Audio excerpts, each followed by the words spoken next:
Hello, fellow homebrewers. JP here, and I want to introduce to you the brand new Brew-Built X1 Conical Series available at More Beer. More Beer sells the highest standard in homebrewing equipment, and the Brew-Built Conicals are just that. They're made from mirror-polished 304 stainless steel, and they come with loads of features that you and I have been looking for. They have a full 2-inch bottom dump valve, which will eliminate your clogging issues, while the sturdy base includes 4 reinforced legs, just like those big Pro tanks do. More Beer also carries the Brew-Built line of options and add-ons like casters, pressure kits, and even external glycol chillers. So you can find out more about the new Brew-Built X1 Conical Unitanks by going over to morebeer.com for detailed videos on the entire line of Brew-Built Conicals. You can trust Brew-Built with your next fermentation, and you can trust More Beer to find the right conical for you. Brew-Built at morebeer.com.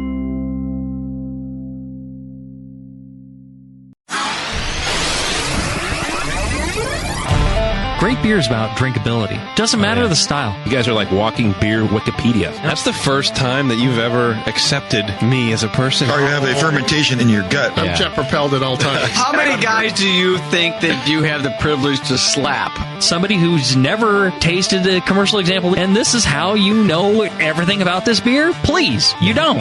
I think that's bullshit. I think it's bullshit too. Wow. Are you guys going to arm wrestle? No. We're going to teabag fight instead. Yeah. You heard of Junkyard Wars? Can I get another high five, Beavis? Now, live from the Brewing Network studios in Northern California, this is the radio program for home brewers, craft brewers, beer lovers, and beer geeks. It's your only source for live beer radio that brings expert brewers together with, well, expert drinkers. This is the radio program with a head on it. This is The Session.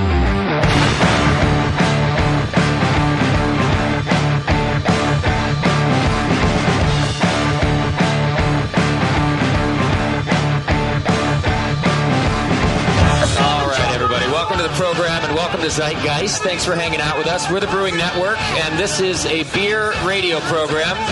It's all I do for a living is hang out and talk beer with guys like this. So SF Beer Week, which if you didn't know is in full swing right now. We're about in the middle of it.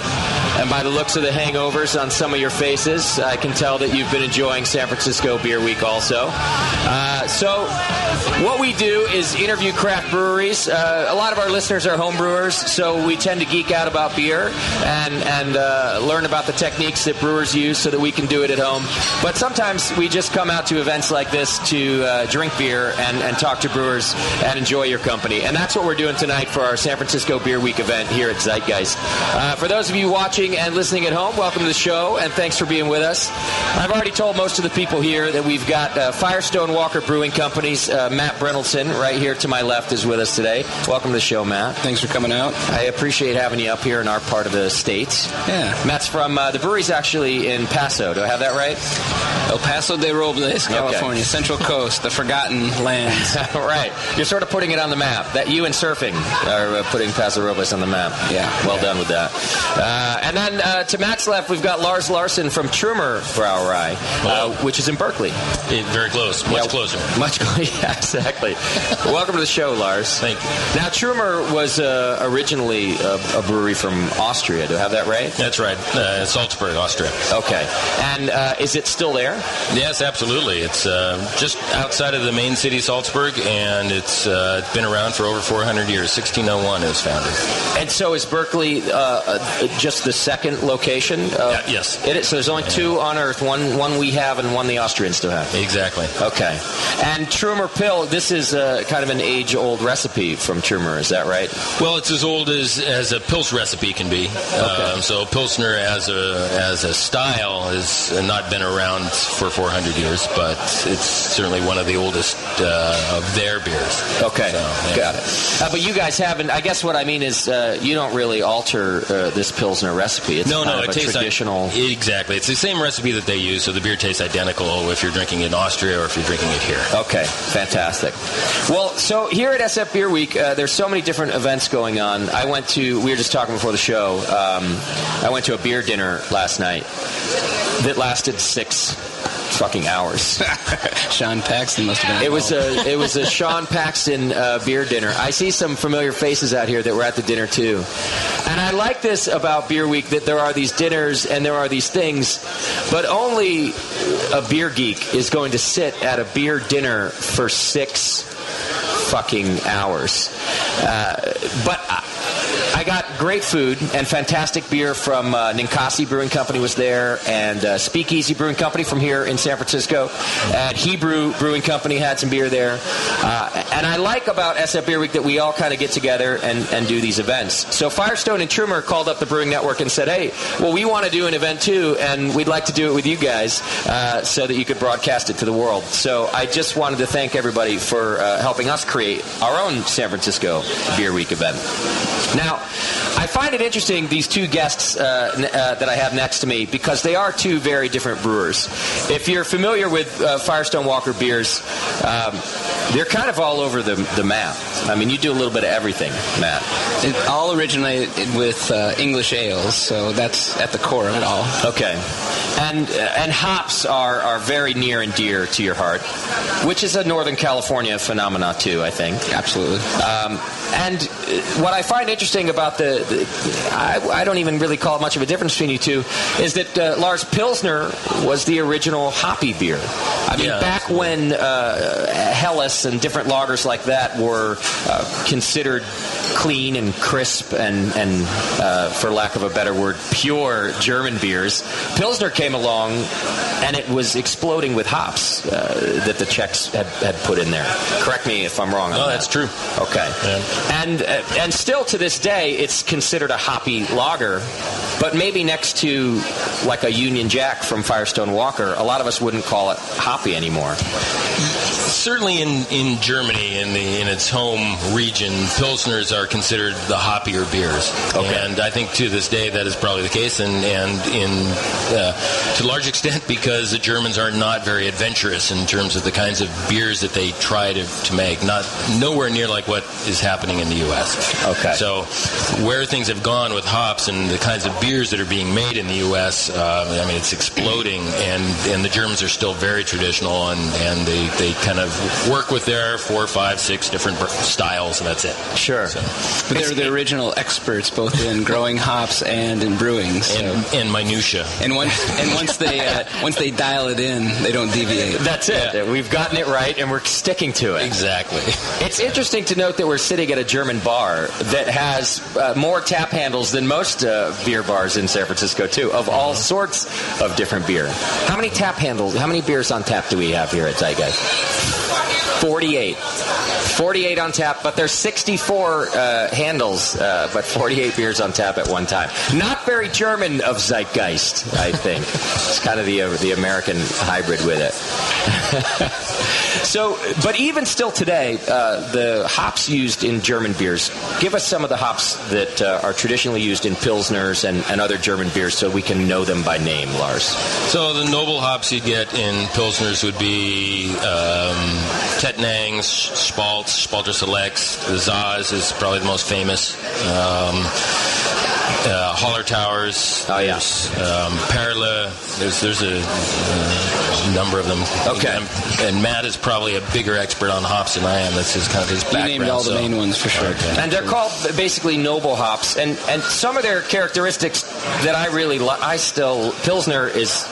Pilsner and Pale Ale are my two favorite styles, I think.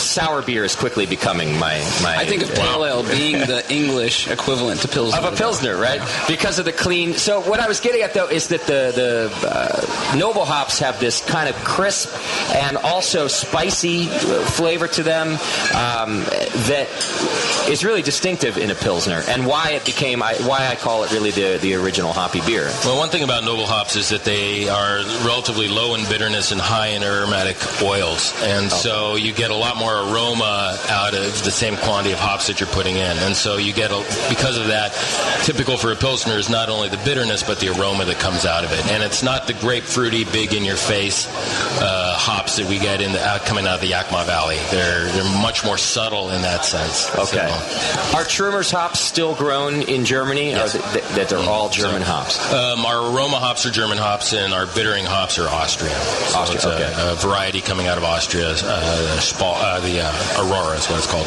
Aurora, that's your bittering hop. Yeah. What's your aroma hop in there? It's the Tettnang family, so Tettnang, Zaz, and Spalter Select. Okay. Yeah. As opposed to, say, a pale ale, if it's an English pale ale, it's a little different than maybe the pale ales we're having out here, Matt. But we're more having like the grapefruit that Lars mentioned, or citrus of any kind, right? Yeah, in my mind, I always think of the European, especially continental European hops, having a lot of humulene and farnesene and what we call kind of the oxidized sesquiterpenes that bring resinous, woody characteristics, the noble characteristic that you're talking about. Okay. And the American varieties have this, we believe here in the United States, this wonderful citrus, grapefruit, anywhere from stone fruit to, grapefruit zest characteristic. Yeah. But it's interesting, you go back to European textbooks, and although de Klerk was a Belgian writer, he said that, quote-unquote, American hops were unsuitable for European-style beers, especially Pilsner. So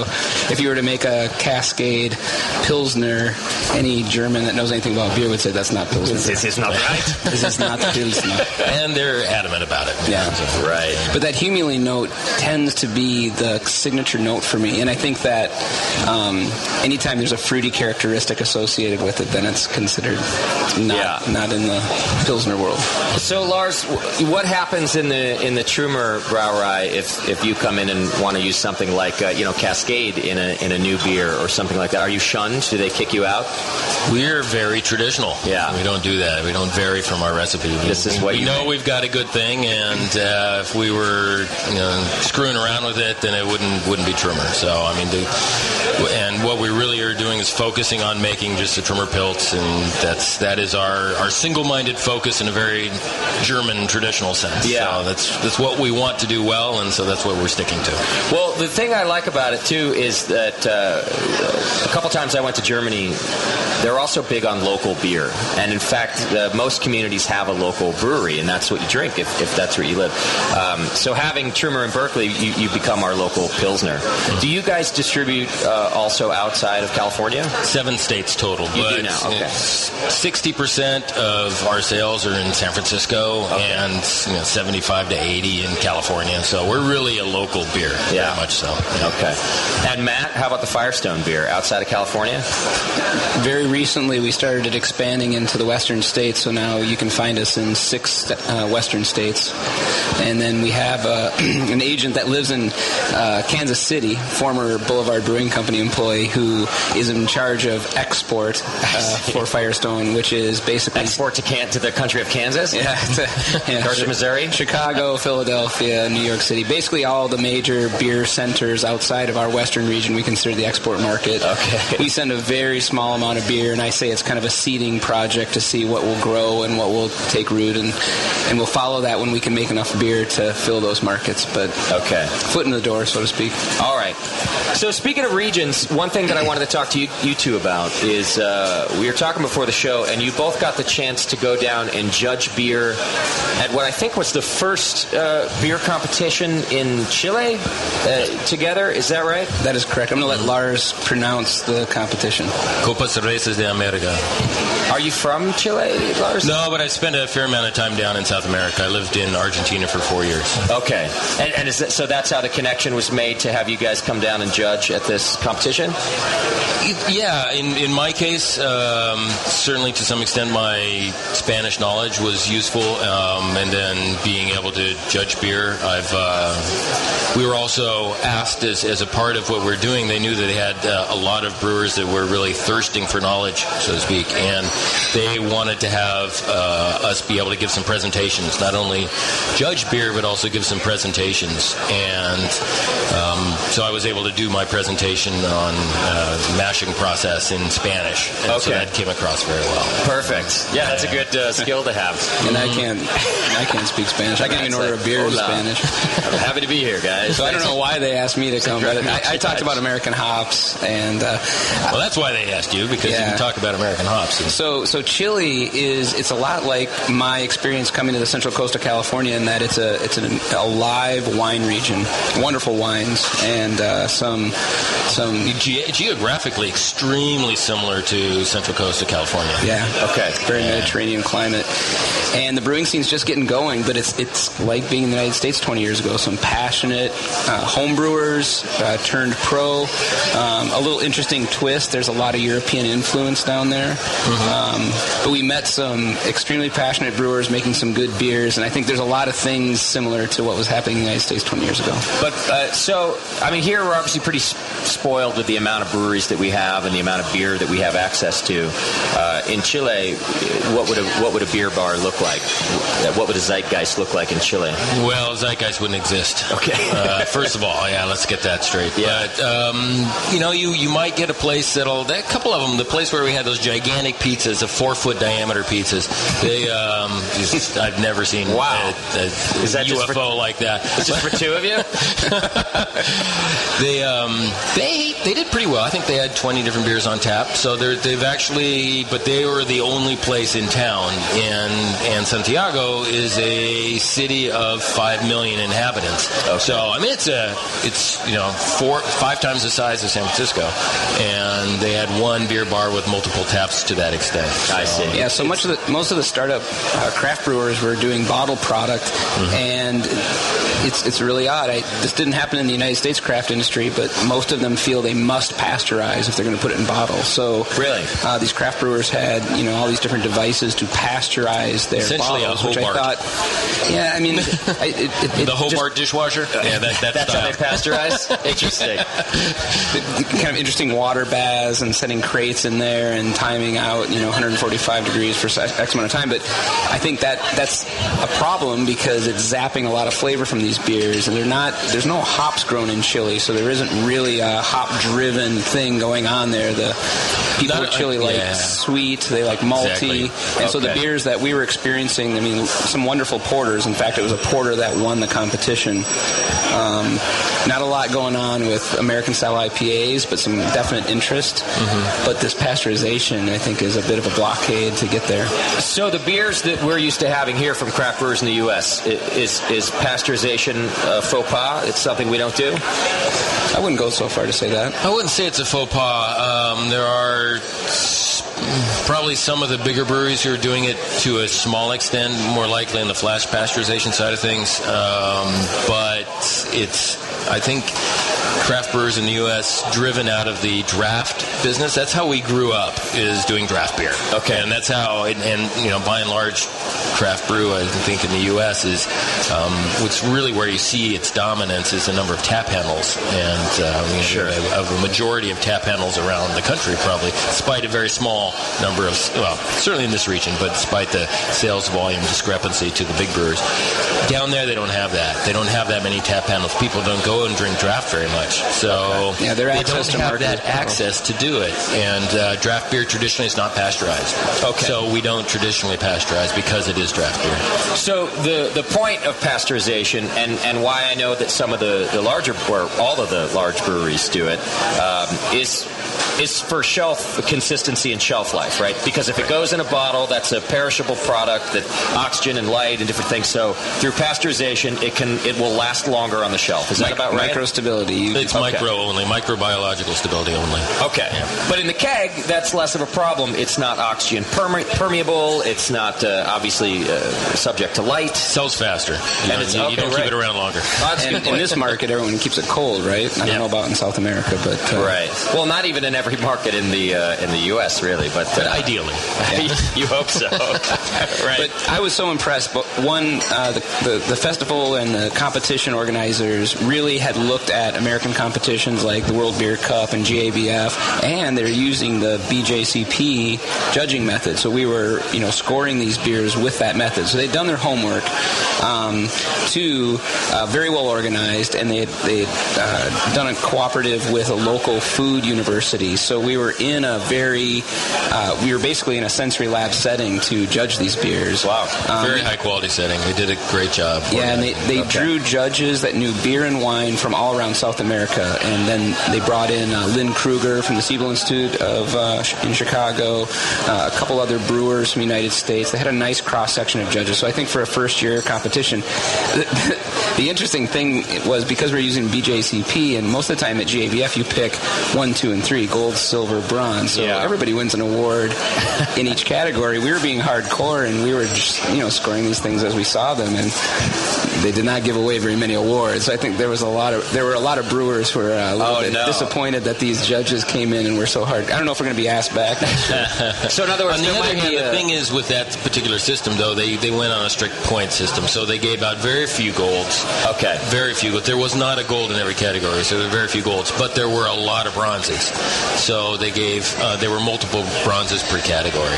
I would think that in a new market and in a first-time competition that they'd be the opposite. That it'd be a little bit more like Little League where everybody gets a trophy. That they they kind of asked us not to be that way. Okay. So we took them literally, and they seemed okay with it. No, I think it worked out well, and I think it means something to the brewers in Jelly now. If they win an award, it means something. I mean, the guy who won the gold medal for his porter wept on stage. Really? He literally cried.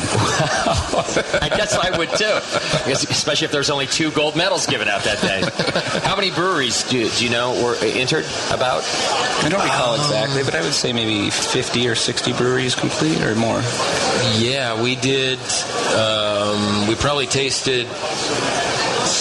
What did we do? 60 beers on the first day, each of us, and 60 in the second day. Okay. So in 4 different groups. Mm-hmm. So there were plenty of beer. 400 or 500 beers.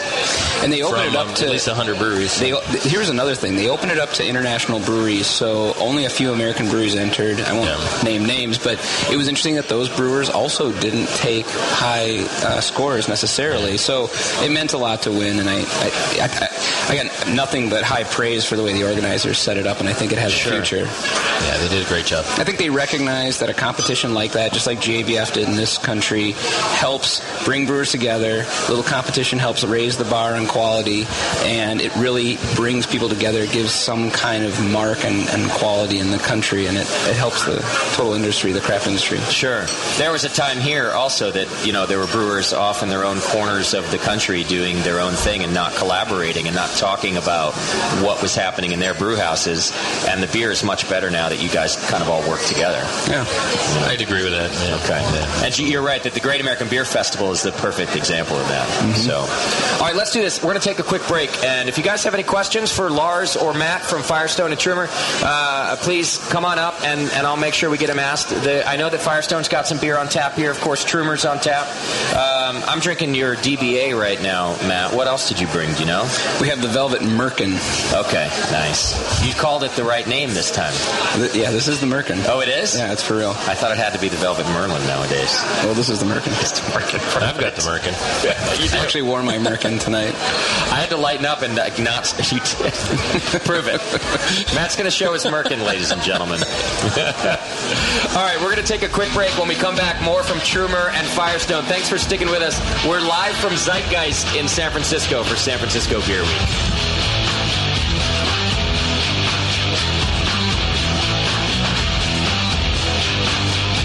You're listening to the Brewcasters. On the Brewing Network.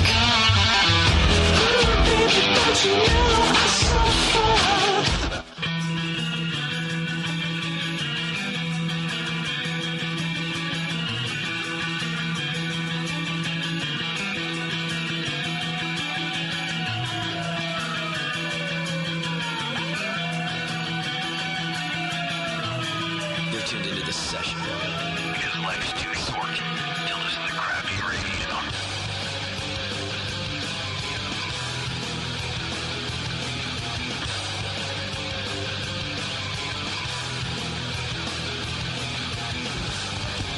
Welcome back to the program, and thanks for sticking with us. We're broadcasting live for SF Beer Week at Zeitgeist in San Francisco, and it's an awesome German bar, a great beer bar in general. And we're here with Matt Brynildson from Firestone and Lars Larson from Trumer Brauerei. I got a Trumer in front of me now. Got a couple DBAs from Firestone to start me out, and I move over to the Pilsner. I have 2 Trumers in front of me now.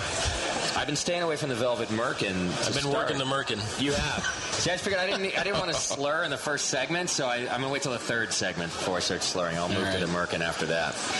So, speaking of beer events, I know that this is a busy week, and there's an event coming up in the future in, what is it, June, Matt? Firestone's having their very first beer festival down there at the Firestone Walker Brewery this year. Yeah, we're super excited because basically what happened was we were approached by a local charity, the Pioneer Association in Paso Robles, and they had access to, it's the City Fathers of Paso. It's a group of people that have been around forever.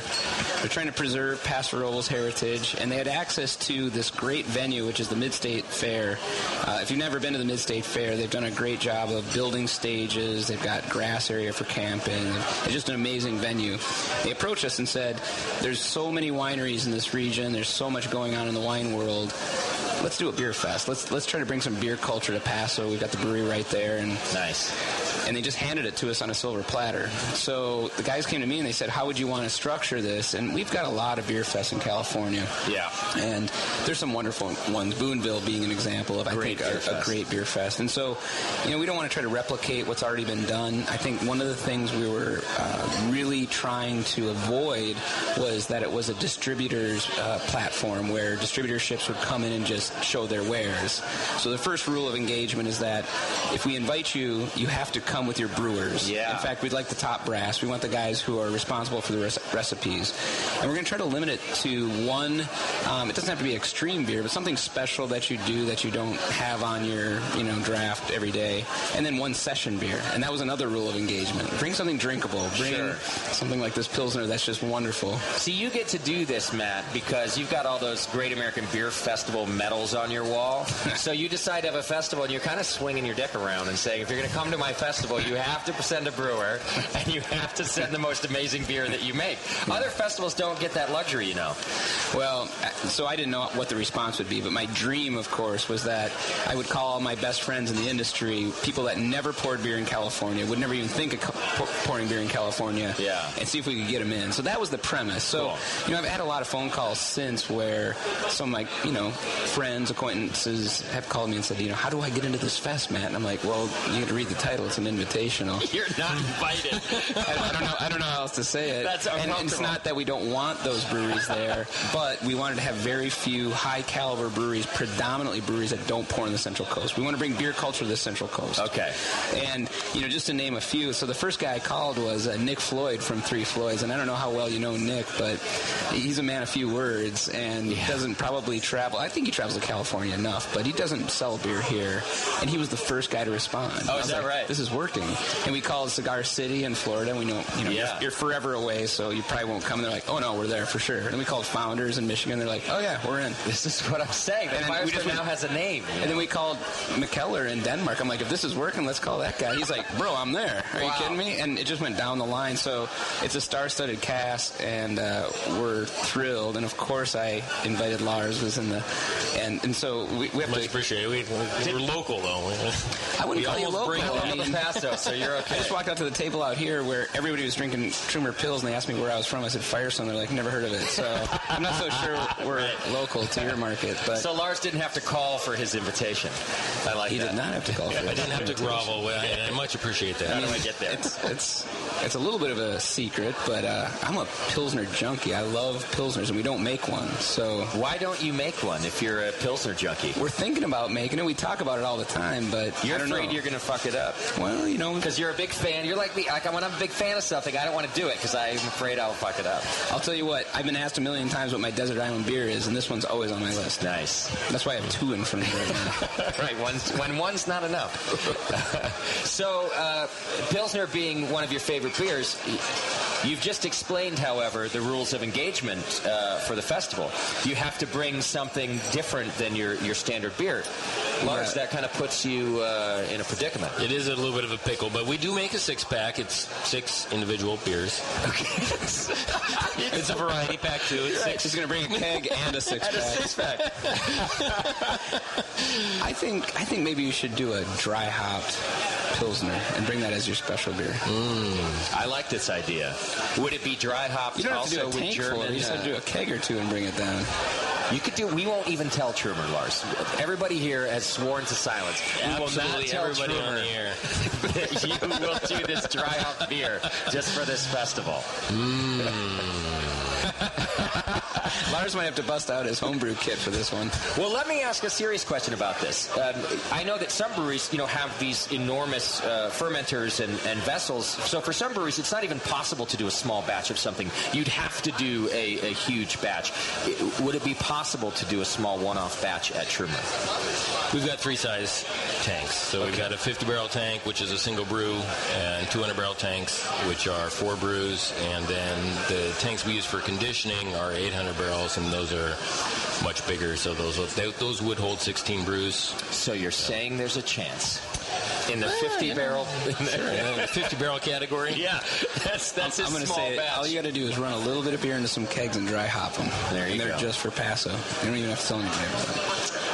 Hypothetically, Nobody, not even those guys over there, they wouldn't know about it. Yeah, check people shirt, he working would for never you. know about it. I'll have my guys take them out the door. You'll be fine. Hypothetically, if you were to dry hop a beer, Lars, your beer in particular, what would you dry hop it with? What would work with a Pilsner if you were going to dry hop it? Well, I mean, you'd want to stay with the family if you're going to do that. You stick with the hops that you have. You wouldn't want to bust out the Cascades or the something really radical. Yeah. So you might use something like a Saz or anything in the Noble family. Yeah, that would be it. I was going to ask a question. When you do you get involved in hop selection, or is that brought over because there's so much history there with the growers?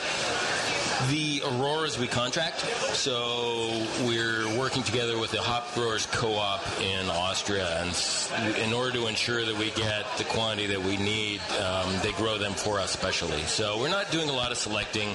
The Europeans have an entirely different regulation as far as the pesticides and herbicides that you're allowed to use than the Americans do.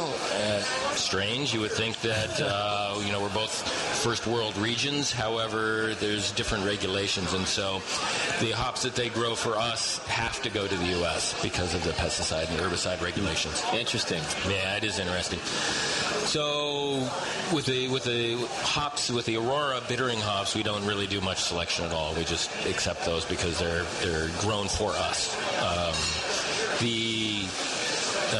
The noble hops, the aroma hops, Darren over there walking right past, he went up most recently to go select hops up in Yakima. So we select for our aroma hops samples that come over. Mm-hmm. So. A question I have about even the hops that you get. I know that there was a hop crisis not too long ago, and even now as new hops come about, so many American breweries love to jump on these different hops that are become more popular over time. Amarillo is one, and Citra is another one right now. Simcoe is something that's impossible to get. So people, these cycles happen. Are German hops difficult for you to get sometimes, or is it a pretty consistent crop? We've been contracting out 4 years, so it's consistent because we know that the hop growers know that we're buying it, and so they plant it. And I'm a big advocate of that system. If I want to know that I'm going to actually get the hops that I want, and I still have a selection because I get to choose between lots, I want to make sure that they actually grow them for me. And one reason why some of those hops came and went is because there was a market, then there was no market. And what's a farmer going to do? A farmer was between a rock and a hard place, and he decided to pull the plants out of the ground at some point. And it's not fair to the farmer, and a farmer cannot sell his hops to anybody but a brewer. Right. There is no market, zero market. There's no other use. I remember when I was over in Germany, there was a hop shampoo for men, and that is the only other use for hops. Was it a big seller? I don't think so. It went off the market. A bunch of my friends keep trying to smoke it, but that doesn't work either. There's one use for hops. There is one use for hops. A brewer that will remain nameless told me he took a vaporizer up to Yakima and used that to judge his hops. I was like, how did that go? Not well. Yeah. How was that a headache? But I think that when you mentioned the hop crisis, and Lars mentioned hop contract, contracting had all craft brewers been able to, because not everybody was able to contract, but if everybody was and or were able to contract hops, we would not have had a crisis. The farmers, when you meet a hop farmer, it's just like meeting a craft brewer. It's somebody who's passionate about what they're doing. They want to support the industry. Like you said, their only customer are brewers. Yeah. And if they have a sure thing, they want to do it. Okay. They don't want to pull hops out and grow corn. They don't want to pull hops out and grow anything else. I mean, their families have been doing it for generations. So I think it was a learning lesson for small brewers all around the world that if we contract, if we communicate forward, we'll get the hops we need. Okay. Amarillo, Simcoe, and some of these proprietary hops are a little bit different. It's a new age where people are trademarking names, trademarking genetic material. So not any farmer can grow those, is what you're saying. They're controlled, of course. Yeah. And so that creates a little bit different environment. But I think that, it just takes time and, again, communication with the farmers. Yeah. Are there any hops, so you have so many beers, Matt, that you guys produce, and some standard beers that people expect to see on the shelf or in the bar. Are there any hops this year that you've had to kind of switch out because you couldn't get them? Actually, this year was a good year for us in that we were contracted and stabilized enough that we could actually start bringing back hops into recipes that we were feathering other things into. But as a craft brewer that uses 12 or 14 different varieties, in many ways I'm jealous of Lars because you have this one beer to concentrate on, and I have a number of beers to try to keep track of. Yeah. Everything's growing, and it's a dynamic market, and so we just had a meeting today that I thought I knew exactly how many hops I thought I had everything I needed, and I was told that Union Jack and Double Jack were growing well beyond what my original projections were. So yeah, I go shopping. And I don't know if you'll hate me even for asking this question, but I think it's a pretty valid question as a fan of Union Jack. So Union Jack came out as my favorite IPA I've had in a long time. And either my palate has gotten stupid over the last couple years, or I feel like the beer has changed a little bit. Have you had to substitute hops for that beer from the original recipe? No, in fact, if anything, that beer has more hops in it now than it ever did. I think it's a changing environment around these beers. Although, I'd love to sit down and taste that beer with you and get your opinion, but I think that when Union Jack came out, we were trying to bring something beyond what was acceptable in the marketplace, and now these hops, I just went to the Double IPA Festival in Hayward this weekend, and I could not believe how hoppy some of these beers were. It's ridiculous. Blow your head off. And some wonderful beers, but it's a dynamic marketplace. These beers are, elevating. The definitions are changing. Yeah. Well, not just that. Something that I think is worth talking about with craft beer is, I think as craft beer fans, we do allow your beer to change a little bit. We like different beers, but there's still a certain amount of consistency. When I become a fan of Union Jack, for example, I expect it to taste like Union Jack. So, and Lars, this must be even more difficult for you. When I drink Trumer Pils, it really better tastes like Trumer Pils. But we're talking about living ingredients that you put in here. We're talking about crops that change from year to year, just on the malt side, and hops that change from year to year. How do you compensate for something that grows differently each year and still make the product taste the same? Well, we keep an ideal in our mind as far as the flavors, and so we work with the best flavors that we can find that are going to match that. And then the malt comes in. The malt will change from truckload to truckload sometimes, so we adjust as we go. Do analysis as often as we can on each brew, and make the changes as quickly as we can to adopt to that. Okay. So, what about blending? Is that something that has to happen to get a consistent product? Absolutely. Okay. So it's to make a beer one time, make one batch, and then hope to replicate it 1 month later. The next time you make it, if you're making a porter once a month, it'll be almost impossible to match that. With the Trumer, we're fortunate that we are putting somewhere between 10 and 14 brews into every batch, and so we got blending just naturally because of that. In fact, there's probably more than that in there. There's, up to 15 to 20, kind of depending on time of year and so on, brews in every batch. And so there's just a lot of blending inherent in that, and that helps drive consistency. So are you the guy that gets to taste all of the blended batches until it gets just right?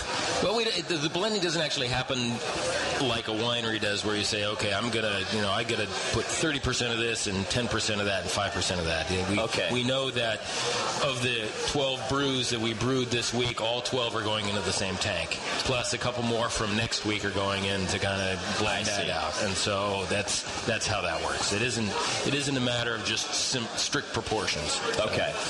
In craft beer in general, I think in the U.S., Matt, in my opinion, because I've heard you talk about it a lot, you've been kind of a champion of blending beer in a craft brewery. And I think that there was even, and there probably still is, resistance to doing that with beer, that it's not something that should be blended. You brew it, and that's what it is, and you drink it if you're a real craft brewer and things like that. And I think Matt's always been a champion that you guys are really selling yourself short of what you could be producing if you do some blending. Well, yeah, I think most craft brewers think of, you brew a batch, you try to capture the flavors that you want, and you push that forward, and you try to be consistent in your brewing program. And then what Lars is talking about taking the same beer and blending it together to make sure that there's consistency over time is just wise brewing. That's just how good brewers make it. Matt doesn't take of the 40 barrels that he has aging his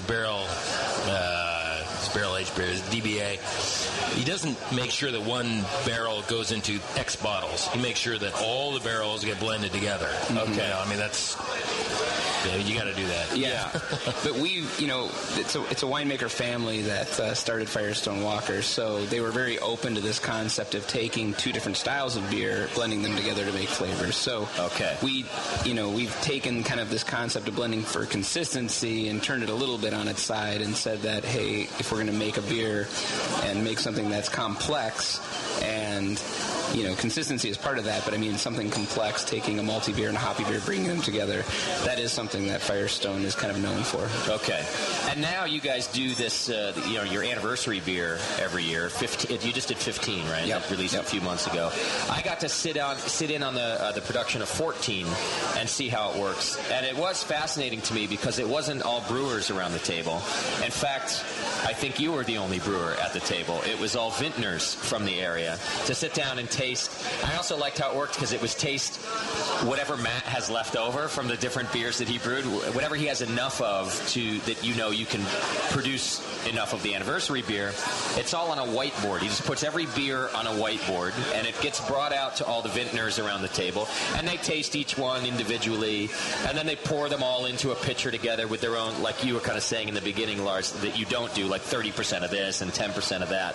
And in the end, and I think you have a rule, Matt, that every one of them has to be used. Just which percentage of each one? Is that what it... Actually, every year is a little bit different. So I think the year that you sat, we were trying to get all these beers in there. But the general premise is that we're going to make a number of unique beers that are brewed as components. They're not necessarily beers that were ever meant to stand on their own, but they're beers that have interesting flavor notes that could stand to integrate into some kind of blend. But rather than us do it as brewers, because we're brewers, that's not our expertise, we call upon the local winemakers. We ask them to come to the brewery and we say, hey, here are a bunch of beers that we brewed over the course of the year. They've been sitting in barrels from anywhere from 6 months to 3 years, and let us know what you think. And then we stand back, and the rule is that the brewers can't interfere with what the winemakers want to do in the blend. We let you in to the mix somehow, some way. You just showed up. I just showed up. That's how I got in. Hey, man, that happens from time to time. Pete Schlossberg is in the crowd, and he crashes that blending on a regular basis and adds a lot to the program. But so that's the idea, is to get somebody else's perspective. They blend it together. Originally, it was just something, hey, let's try this and see if it works. Yeah. And it did. That's been a huge hit. It's been 6 years now, and it really pushed Firestone out of that session beer, let's not think outside of the brewing box mode into doing a lot of new and creative things. So it was really good for us. And they're great beers. If you haven't had the Firestone 15, that's the most recent one. That's fantastic. I think my favorite of them is I think it's the 13. It's the silver box. Yeah. I'm pretty sure it's the 13. A lot of stout in that one. One of the best beers I've ever had. had. And the complexity of these things, blending all these beers together, was my point in the beginning, that I think a lot of brewers would miss out if they are staunch against blending beers together. Historically, there's a lot to it. I mean, original English porters were blends of sour, older beer with younger beer. Of course, the whole lambic tradition of blending older beers with younger beer. So we didn't invent this concept. I think we just took a little different take on it with using winemakers. Gotcha. Hey, back to this IPA thing.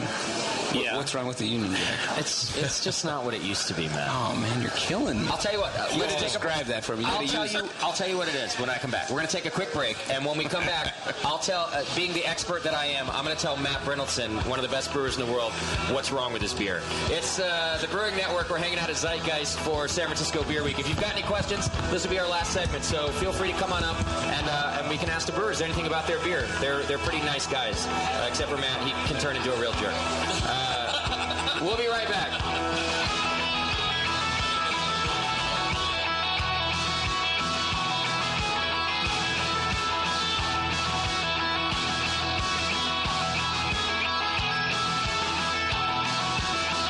You're listening to the Brewcasters. On the Brewing Network.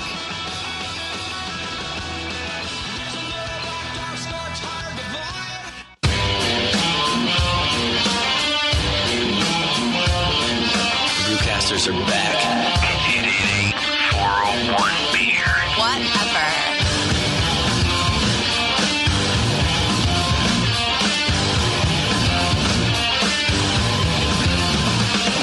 Welcome back to the program, and thanks for sticking with us. It's the Brewing Network, still broadcasting live from Zeitgeist in San Francisco. It's the middle of SF Beer Week, so, livers are hurting. I can hear them screaming. They're in training. Get your second win. Yeah, they're in training, because there's a lot left. It all ends with another big beer festival at Trumer. The Celebrator Beer Fest that ends SF Beer Week every year is at Trumer once again. Yeah, this Sunday coming up. So people got to stay ready for that. That's why we had this session, because it's Trumer Pills, DBA, it's some session beers. We're just kind of cleaning off the palate to dive back in. It's true. This was us pussing out for a few hours so that we can relax and dive back in. It's a marathon. It's not a sprint. You're right. And I appreciate the encouragement from you, Lars. Thank you for that. All right, so I promised Matt before the break that I'd tell him what's wrong with his beer. Yeah, but use some vocabulary that I can understand. Good luck with that. I'm not a certified beer Cicerone. Cicerone's a sponsor of ours, by the way, and very good if you're certified, and I'm not, or a BJCP judge. But I do love my beers, and I'm kind of I'm a creature of habit, so I do like to go back to some of the same beers all the time. For example, I will not say a bad word about either Trumer Pills or Pale 31. Pale 31, I can go to it 10 times a day. I often do, every day, and it never fails me. It's a perfect pale ale, in my opinion.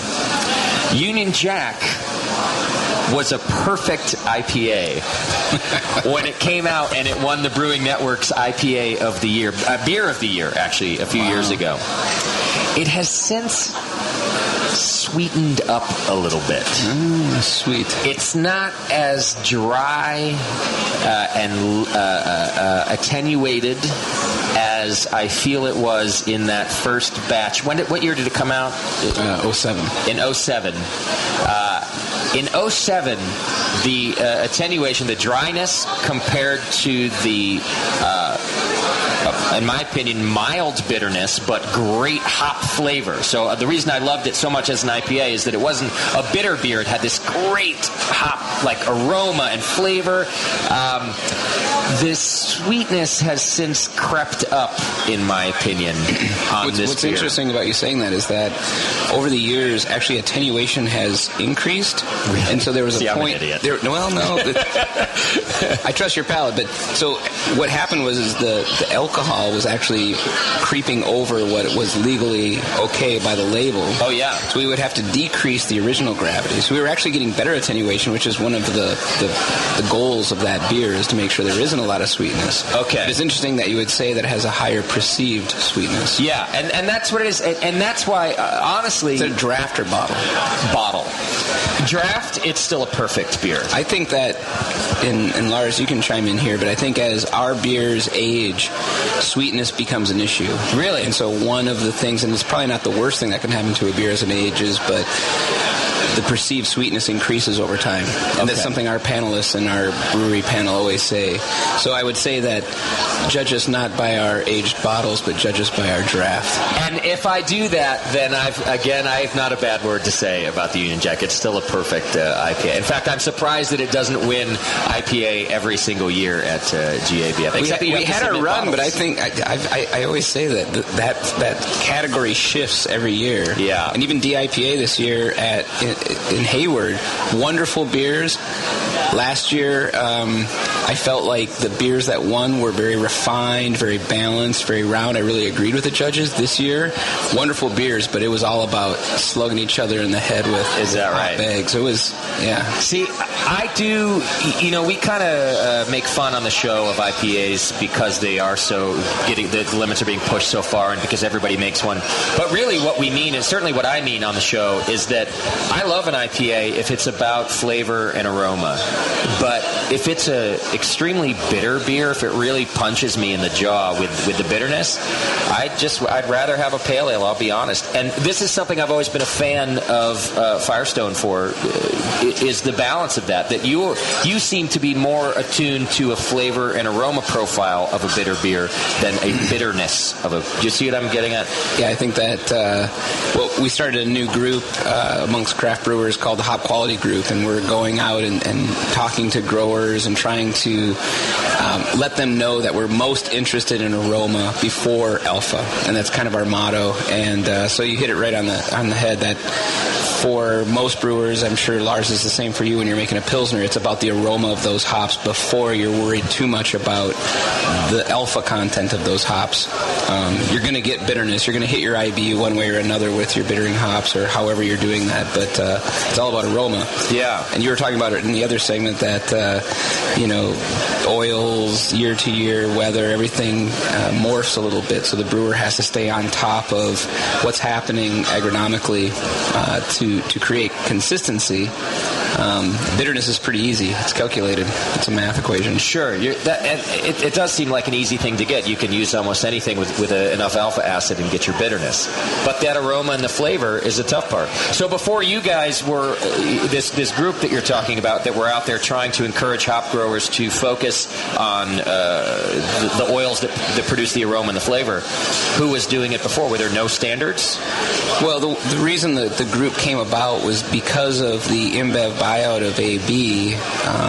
Of course, they let a lot of people go. There was a lot of cleaning house in the organization, and one of the things that went to the wayside was their hop quality group. So for years now, decades, Anheuser-Busch led quality in Yakima and the Willamette Valley. And internationally, they set standards for hop growers. They were AB standards. They weren't necessarily craft brewer standards, but they set standards for growing.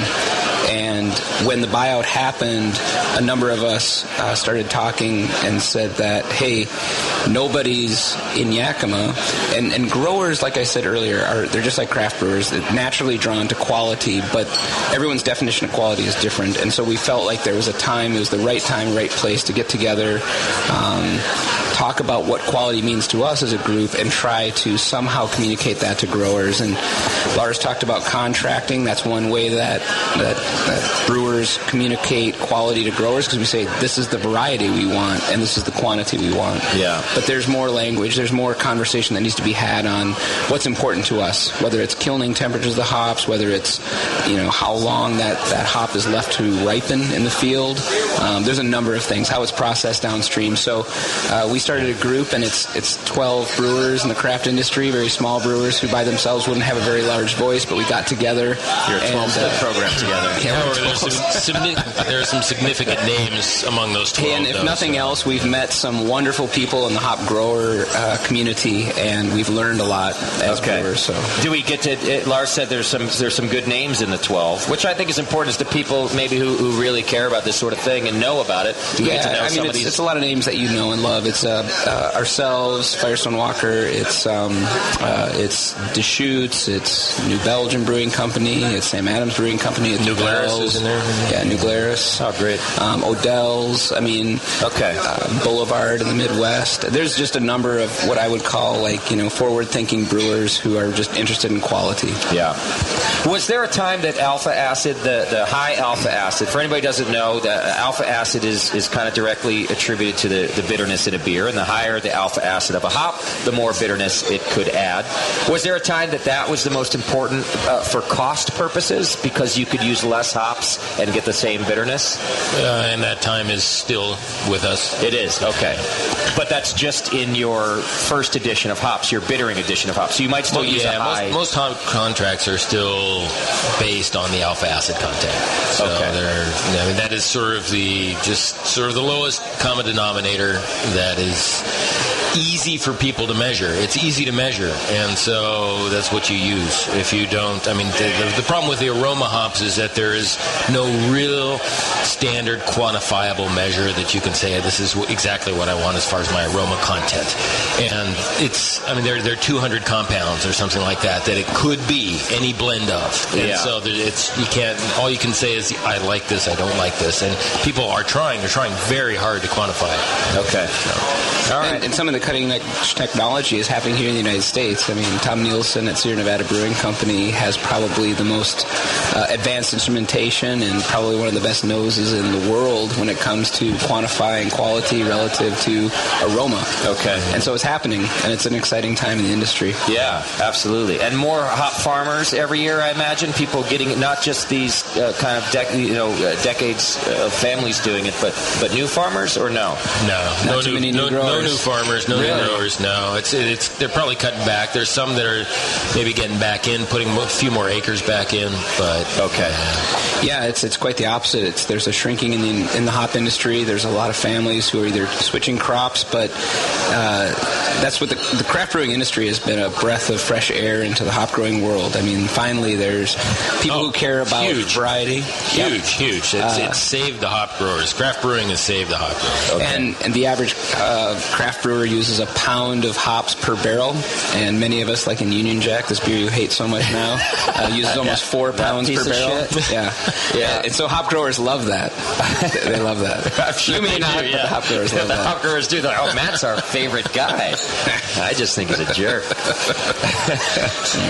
All right, we're about out of time, guys, but I do kind of have one more question to put you on the spot with, and I think it kind of goes with SF Beer Week. SF Beer Week, there's so many different events going on, and I think part of it is brewers showing off what they do have and these different beers that maybe they can't sell all year round, and really, especially because beer geeks are coming out to these events because we want something more, something new. Do you guys have like a favorite new trend in craft beer? Maybe a favorite style, a favorite something?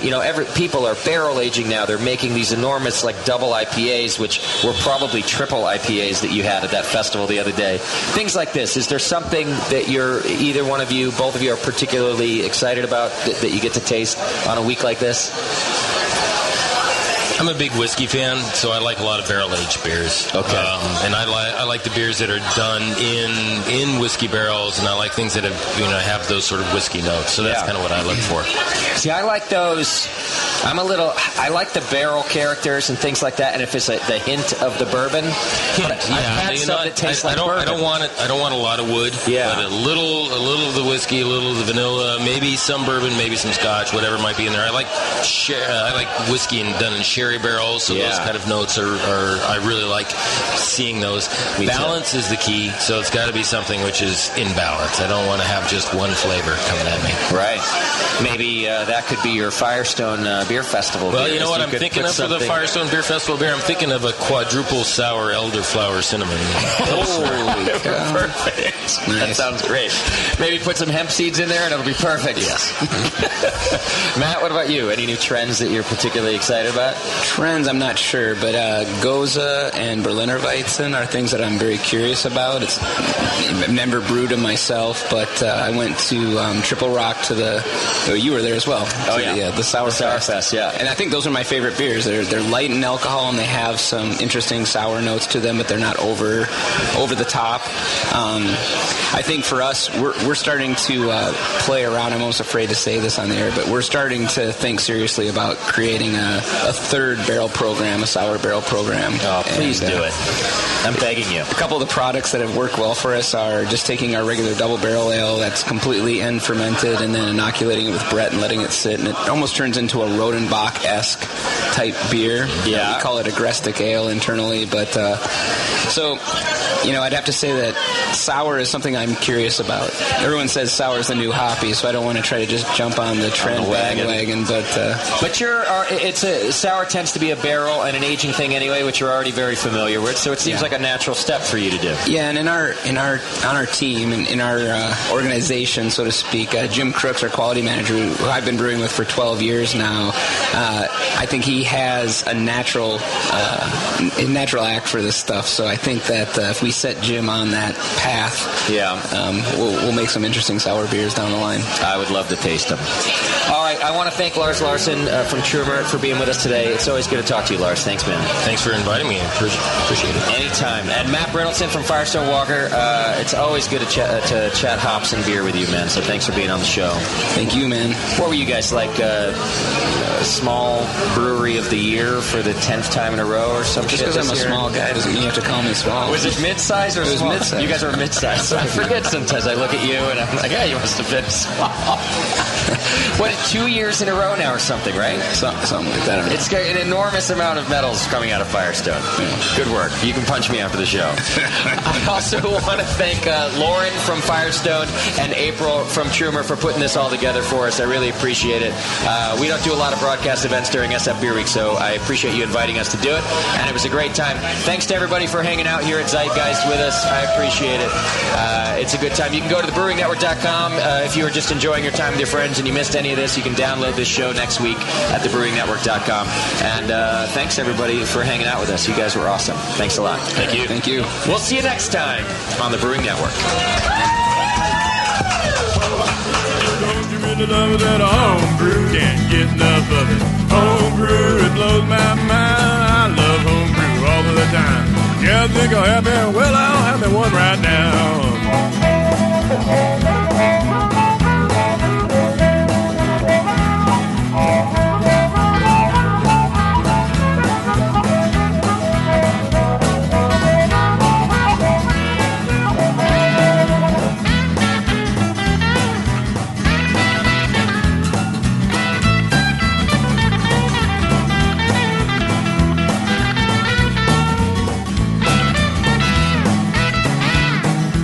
Give me a wheat beer on a hot summer day. A bark will do me when the skies are gray. I'll take a Belgian brew anytime, and the women think the lamb is fine. But don't you give me that American crude, boys, I want a real homebrew. Homebrew, don't you really love it that a homebrew? Can't get enough of it. Homebrew, it blows my mind. I love homebrew all of the time. Yeah, I think I'll have me, well, I'm the one right now.